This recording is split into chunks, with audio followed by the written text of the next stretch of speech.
Hello everybody, as you can see, the piglets are getting accommodated to feed. They're just about 4 weeks old now, and you can see they've developed an appetite for this soaked feed. It's another reason, another benefit to soak and ferment our feed. We've talked about that countless times in the past. We normally don't wean until 8 weeks, and I think I'm still going to stay at that, and I'll explain why.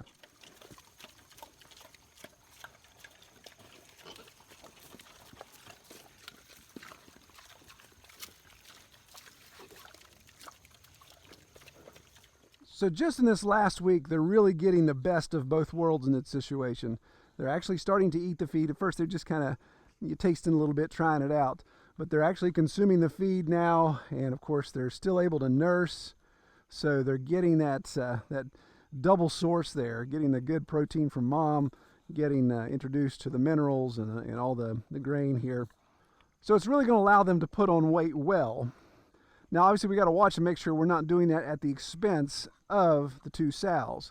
We've upped their feed ration. Instead of just a 1 5-gallon bucket for my 3 sows here, we're going to 1.5 a day.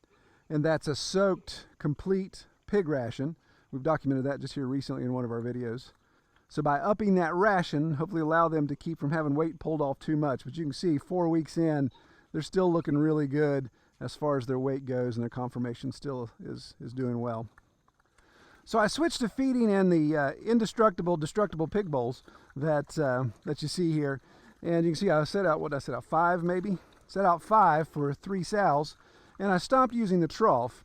The trough was working well. The issue was just what you see here, like that piglet walking under this. When the sows are really going at it, I didn't want a chance of some sort of freak accident happening where they put their weight in the trough, hey buddy, and it ends up slamming a corner down and injuring a pig or even killing a pig. And the only reason why I think of that is because I've run into that situation before. It wasn't a trough, it was actually a tree. We dropped a tree across the back of one of my barrows that was 2 weeks from going to the processor and killed him dead as a hammer. I think I documented that several years ago. So obviously didn't want to have an opportunity to recreate some of those issues. The bowls, 5 bowls allow them to move around. I haven't seen any aggression of any of my sows toward the piglets. They'll nudge them out of the way a little bit, but it's not like there's a clamoring for feed, so they're going to actually snap at them or possibly injure them from that situation.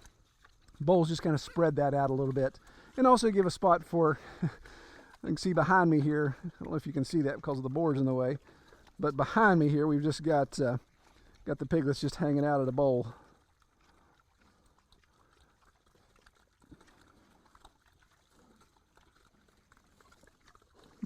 So while we're still 4 weeks out from when I'd like to wean, it's time to start addressing that. And as usual at Red Tool House, we're going to make some changes this year. So I'm standing here behind the farrowing barn. This is our rain catchment, which of course will need to be retired soon because we haven't had below freezing temperatures yet, but we're getting close. We've had several frosts. When we wean piglets, I like to wean them in a sacrificial small paddock that I can line with electric fence. That way we can train them to electric fence at the same time we're weaning them. And then of course we'll also try to ear tag them. And I say try, that's the magic word. Unfortunately, with having a litter this time of year, my weaning paddock is of course going to be sacrificial. There's not any vegetation growing back, so it's something that when the piglets are going to get in here and wail on it and tear it up in those 2 weeks that they're in their weaning paddock, that nothing's going to grow back very quickly because we'll be in the dormant season. Last year, when I got the group of pigs, the sounder, if you will, of pigs from David Crafton, that's what these two new sows came out of, we got them in January, and they had just been weaned, but they had not been trained to electric fence yet. So I set up my weaning paddock down by the barn, and that worked well as far as function goes, but it was an absolute train wreck and had to do a lot of repair this year. I'll show you. So last year I had the training paddock here, and right where the camera is the corner of the fence line goes along here, you see. Of course came back and tied in to the back of the barn. Terribly convenient as far as coming down and checking on them. They'd had access to the barn for shelter. But the fact that it was January and we just couldn't get a freeze in January to save our lives, it ended up looking like you see here in this footage. And And the ditch line inside the paddock is extremely important to keep water from getting under my mill, from coming in and washing mud into my road. It really was catching all the drainage, and they just totally obliterated that. There was just no sign of the ditch left after they spent, I think it was just 2 weeks in there, and just absolutely eradicated it. So I learned from that lesson, like, okay, January, this spot with a ditch, hillside slope, this just isn't going to work. We've got to come up with something different. I can't have this much damage done to this spot of land this close to the barn. So instead of having the weaning paddock down by the barn where I have to fight that issue again, I decided I'm going to bring it up here and use the back end of the farrowing barn to my advantage. And this is one of those things where you guys have been watching the channel, you're like, man, Troy, you are constantly moving stuff around. I'm either the king of indecision, or I just keep finding better ways to use my land. I like to think it's the latter, but we'll see. With this uneven ground, it's always a challenge to figure out exactly how to use it the best for pigs, to keep the land from getting gutted, and of course, not be totally limited by the crazy topography we have here. So this area, if I fence this area in with woven wire, and probably even use some of my panels, and I'll describe that here in a second as to why, but fence this in, then I can use this as the training paddock, put some electric fence on the inside of course. All I have to do is run an extension cord, or even just run a hot wire. I've got hot wire actually over there, so I could run a hot wire through the trees, get it over here, so that won't be a problem. And then probably even cut a little pop door, just a 8-week-old piglet size pop door in the back of the farrowing barn that I can close off when I need to. So that will allow them to go in, hang out in the dry barn, and not have to worry about another structure, even right here. So the first obstacle, of course, is to clean up this area. This has kind of been a catch-all for building material. When we were getting the farrowing barn ready, we of course moved some old walls out that we had. Got some old metal roofing, even some over here. And then of course these behemoths, these things are steel I-beams my father-in-law gave me from a remodeling project he had at his place. So I've got these I-beams. They're really good. Obviously don't want to throw those out, but we're going to get those out of here, get them moved up to my new construction pile. This used to be the edge of the frontier, if you will. This would be where everything was woods here, so that's why I piled up all my building material years and years ago. But now it needs to go further back so we can get it out of the way, but still have access to it. Some of this stuff obviously just needs to be disposed of. Some things are still good. So 6 years into raising pigs, I think I finally have the layout for each of my pastures figured out, exactly where they're going to start, where they're going to end, and how we're going to transition pigs from one to the other. That's a whole nother video we'll get into when we're ready. But this weaning pasture, this weaning paddock, will play a part of that. So some of it will be permanent and some of it will be temporary. That's why I've been using these temporary panels and started to build those, because I want to be able to set those up quickly, but also tear them back down quickly when need to.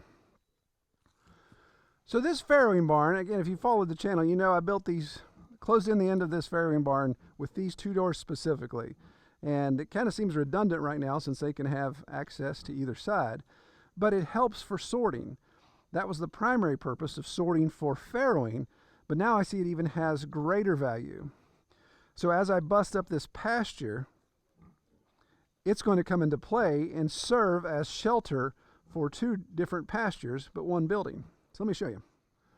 So our easternmost pasture, the pasture that butts up with the property line closest to the county road, starts on that little embankment. You can kind of see, just walk over here, pardon the jiggly camera. You can see this little canyon, I call it. It's a watershed that goes right down to the corner of my workshop and barn. And it just kind of dumps out right there, and then it turns and goes down my drive. Well, the electric fence, I don't know if you can see this, I don't know if you can see that black fence post right there. That's a step-in post. So that line runs right up through there. You can see the line, the little stilt grass laying over on it makes there as it goes up. So I put that in last year thinking that was my permanent spot, and I've changed my mind again, but hopefully this will be the last time. The plan will be to still start with that corner. So we see that big stump. There's some corner posts set there. But we're going to come straight up this side, right toward the camera, and we're going to stop electric fence somewhere right around here, and then we're going to go with solid panel, or my temporary panels here, up to the face of this door. So the dead center of these doors. So basically, if we do this right, and we'll have a little swinging gate right here. It's nursing time. If we do this right, then this side of the farrowing barn will be shelter for anybody on the easternmost pasture. And then everyone on this pasture will have access to the farrowing barn here. So that will allow me to have one shelter that serves both pastures, and then I can still use it for sorting, I can still use it for farrowing. So how does that dovetail in with the weaning paddock, you may ask? Well, the weaning paddock is going to come first before I split that up. So what I plan on doing is to carry that pasture division line. We'll start on this corner. We'll set a small gate here. That way I can just allow piglets to come and go. And we'll have permanent solid fencing here to make up the weaning paddock. But then the electric fence will just turn and hit the hill and go in and tie up with my back line behind the camera there. So this, if I'm standing here, I'm technically in the easternmost pasture. If I'm standing here, I'm in pasture number 2. This will be the permanent dividing line, so I'll leave that there all the time. This back corner here, from this corner of the building or even the corner of my panel around and over, can be temporary. It can just be woven wire. I've got plenty of that. I can stretch that out, put the electric in, get them trained. When we're done, just take it down. No big deal. So hopefully as I start to build these areas, then I can stop duplicating efforts. You know, weaning paddock here, weaning paddock there. Each year it seems to be in a different spot. But I think this will be the spot that we'll go with and stay at. It is kind of sacrificial. Still want to keep erosion to a minimum, but it will work, I think, for the long term. So I do have a couple small challenges with this configuration, and it's the same with using the farrowing barn. As we get into the winter months, access up here is going to become a little bit more tricky. The first issue I have, because of this is a wallow where spring comes out of the mountain, and it shows up here, but not all the water shows up here. Some of the water comes out down there. You can see why that's so green and grassy. That's actually pretty wet even now, and we haven't had a ton of rain. Our creeks aren't rolling. So that stays pretty wet. So I got to get in there and, of course, trench it on the outside of the paddock, because as I mentioned from last year, any ditching that I do, the pigs will just absolutely destroy. The other challenge is my road leading up to this building. You can see elevation difference from the barn. So this road doesn't really look that steep, but there's actually a couple big rocks here and here that are part of the bedrock. So it's not a just dig them out and you'll be fine. It's going to be a get an electric jackhammer in here and start busting some of that up will be the task. You can see with erosion, there's 2 pretty good ruts there, which I actually leave intact because that at least keeps me with the tractor and the side-by-side from sliding over into a tree. The ruts kind of become guardrails and I can stay in there. So when the winter hits, and if we get the same wet and cold, muddy winter we've had, not cold enough to freeze, but it's all wet and muddy, then this road will be a little bit of a challenge. So even though we're still 4 weeks off from weaning, obviously I want to get started on that. Trying to get ahead of the schedule on some of these things. We'll continue to monitor the sows to make sure they're not dropping weight too fast, or they're not getting molested, as you see in this footage here where the piglets all are nursing, and seems like the whole group wants to nurse at the same time on one sow instead of waiting for their other mom to take care of it. So such is life, right?